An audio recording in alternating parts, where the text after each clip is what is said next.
Good morning, fifth grade. It is Mrs. Utsey, and I am here ready to read to you guys chapter 11 of The Watsons Go to Birmingham. I'm going to show my face today. I know most of the time you don't get to see my face, but I'm going to show my face today. So you may see me moving this camera around because it's just kind of weird like that. I got to make sure that it's not covering up the words and that kind of thing when I'm reading. So we're ready for chapter 11. We know that the Watsons are on their way to Birmingham, Alabama to go see grandma and drop Byron off so that Byron can spend the summer with his grandmother. Byron's not too happy about it, but his parents feel like it's the best move for him so that he can kind of reset, get himself together because he was starting to kind of go down the wrong path in Flint, Michigan. So here we go. Chapter 11. Bobo Brazil meets the Sheik. The next time I woke up, it was just starting to get light, and somehow I was in the front seat and Mama was in the back. When my eyes got used to where they were, I saw Dad holding the steering wheel with one hand and resting his other one on the mirror outside the car. The green lights from the dashboard made his face look puffed up and tired, but he was smiling to himself. I knew what woke me up this time. The Ultra Glide was stuck. As we drove, the record was saying, and don't forget who's tap, and don't forget who's tap, and don't forget who's tap, and don't forget who's tap. I started to say something to Dad, but he looked pretty happy. And before I could open my mouth, the record hypnotized me back to sleep. The next time I woke up, it was bright day, and Joey was in the front seat drooling all over me. The Ultra Glide was still saying, and don't forget who's tap. Dad must have heard me breathe different because he looked down at me and said, well, well, well. Look who's decided to come back to life.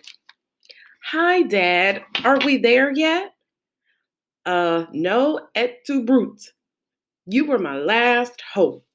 With Vi and Joey and your mother popping up every few minutes asking, are we there yet? It's been like a stuck record. Dad, it is a stuck record.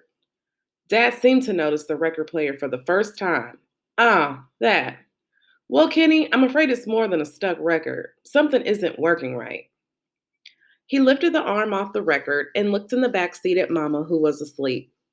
But let's keep that between you and me, okay? Sure. How long before we stop? We'll be at Grandma Sands before you know it. Joey had been listening to us. Daddy, that's what you said the last time. How much longer? I'm sick of this old car. Not too much longer, honey. I'll stay up and keep you company, Dad, I said. Yeah, me too, Joey added. I don't know who conked out first. I didn't remember anything about coming into Alabama. I don't think any of us did, especially Dad. We'd been in the car so long that Dad had started growing a beard. Little tiny hairs were coming out of his face. Most of them were black, but 9 or 10 of them were white. Dad was looking real bad. He was still smiling to himself, but now instead of a real smile, it looked like he was gripping his teeth together to get ready to bite something. The worst thing, though, was that he had turned the radio on and was listening to country and western music. He was even tapping his hand on the steering wheel like he was really enjoying it. Dad, do you know what you're listening to? Dad decided to cut up. Kenneth, I've been thinking about having all of our names changed to country.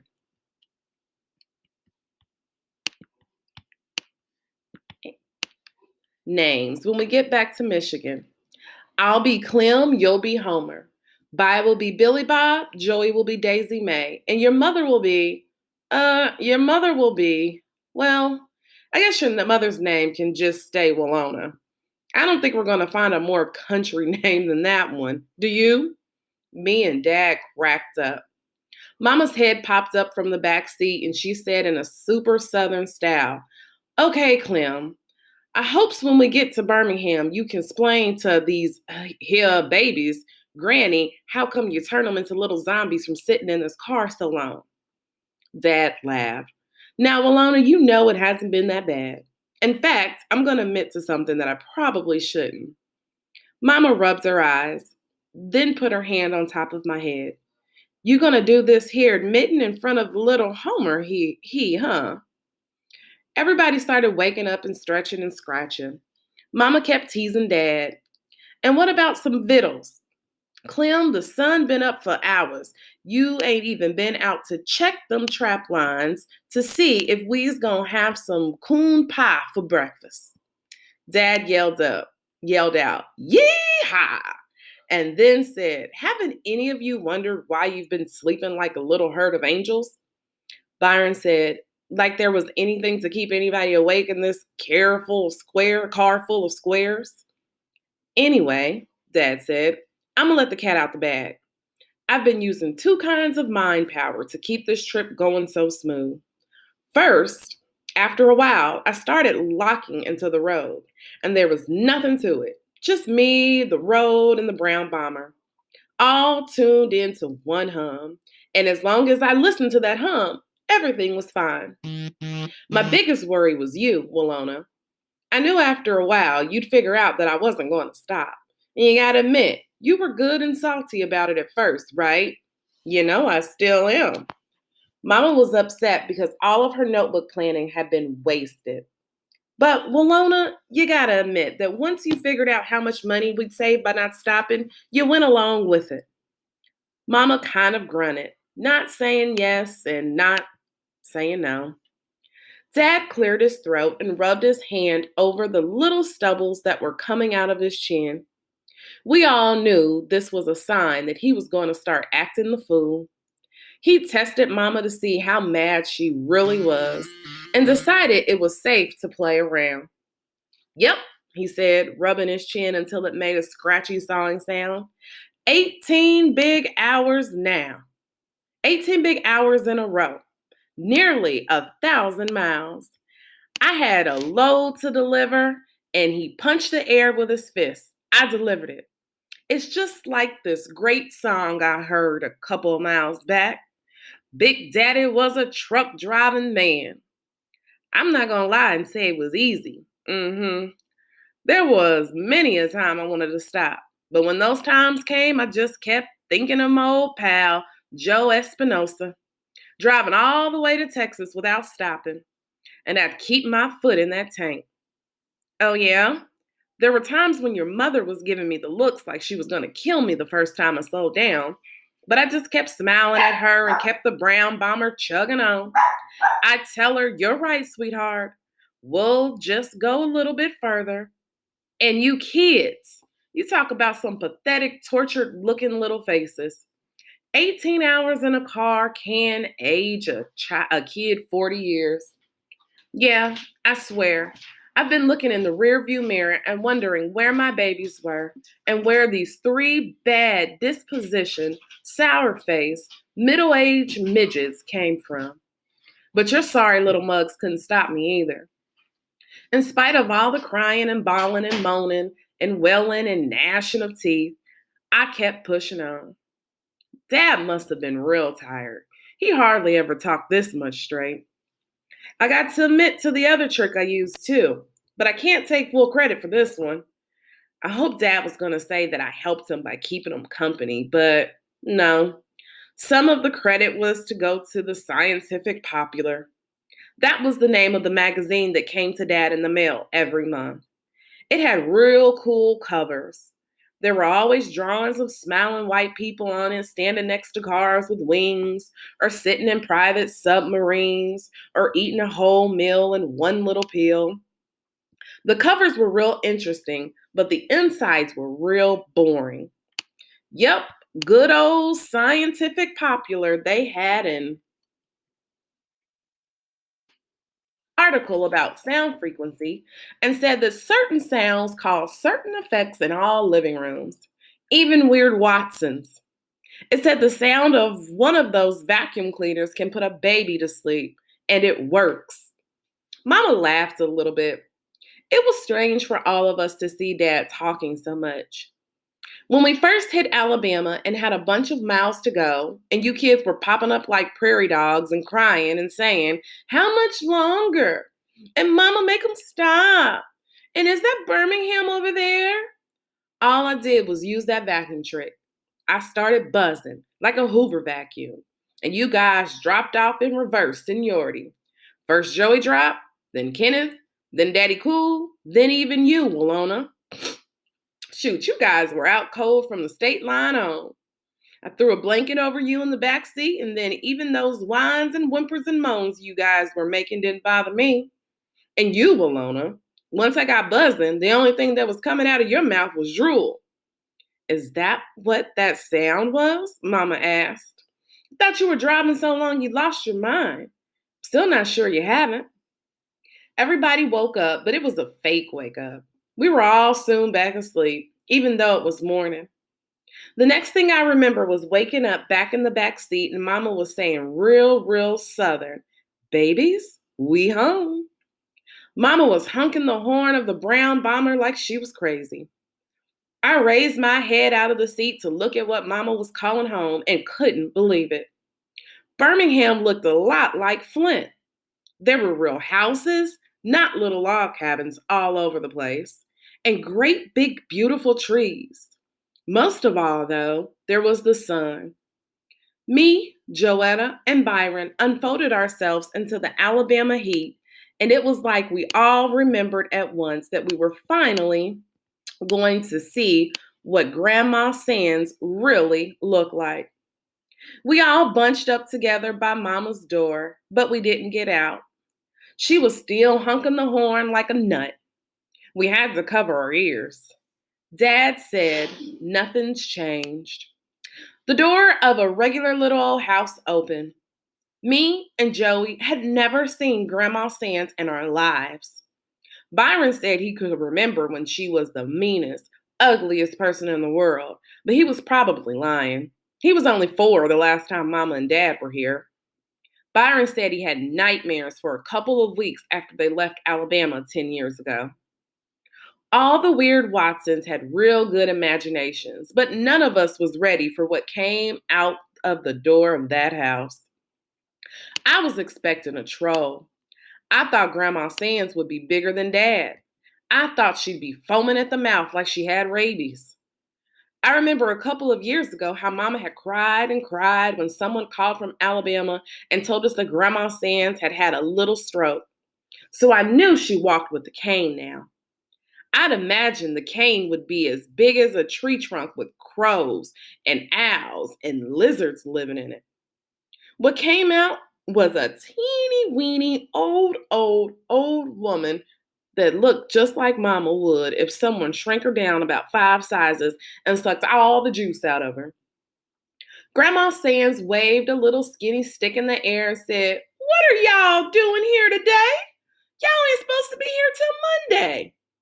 Man, if you think Mama can talk Southern style, you should hear Grandma Sands. Mama was blubbering and smiling and covering her mouth with both hands and ran right up on the porch and nearly broke that little woman in half. "How you doing, Mama?" She cried on the woman's shoulders, then held Grandma Sands out to look at her. "You look so good." Boy, Mama can lie when she wants to. "Y'all, come on over here and give your granny a hug," my Southern style mother said. Me and Joey and Byron shuffled over in a little crowd, and when we got through pushing each other forward, I was at the front and had to go on the porch to hug Grandma Sands first. I tried to be real careful with her. She was just a little taller than me and skinnier than anything I'd ever seen alive. I could see her brown scalp right through her curly silver hair.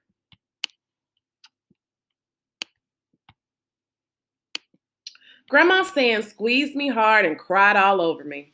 She wiped a bunch of tears away with a twisted up hand and blinked a couple of times before she looked at me. She was so short, she didn't even have to look down. She tried to say something, but she couldn't talk.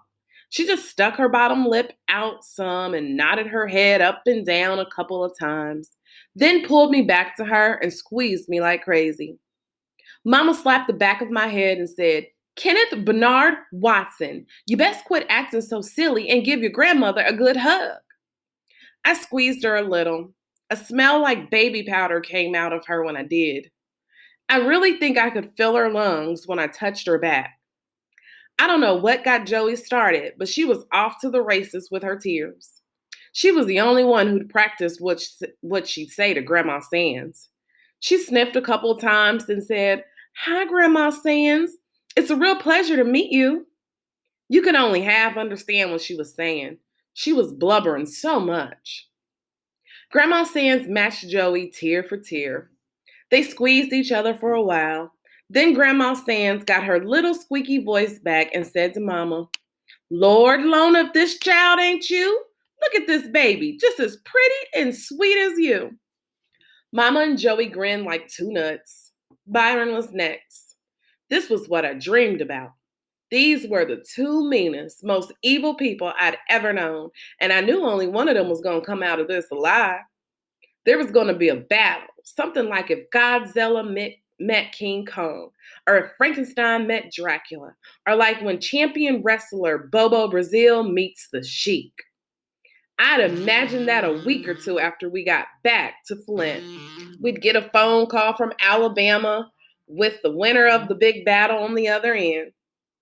If it was Byron, he'd talk kind of cool and low out of the corner of his mouth and say, "Shoot, man, you better come get this old chick. I ate her live." If Grandma Sands won the battle, we'd have to hold the phone away from our ear while she shouted, "Lona, you call this a bad child? This little saint is ready to come back north and go to Sunday school and scrub all y'all's floors." But as soon as I saw Grandma Sands, I knew that Byron would destroy this poor old woman. I was even afraid Mama might decide not to leave him in Alabama.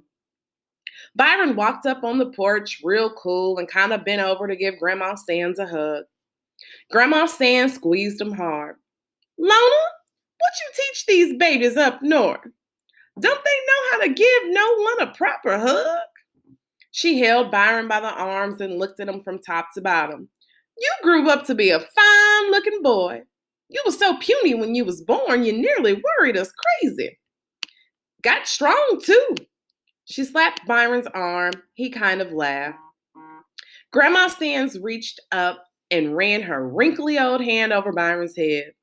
"A little short on hair, but we gonna get on that just fine. What you think, Bi?" "Yes, ma'am." "Good, good. See, there's lots of things you can do down here.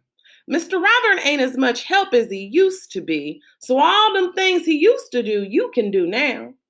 Mama said, "Who? Mr. Who?" Dad came up on the porch and got a ton of hugs and tears too.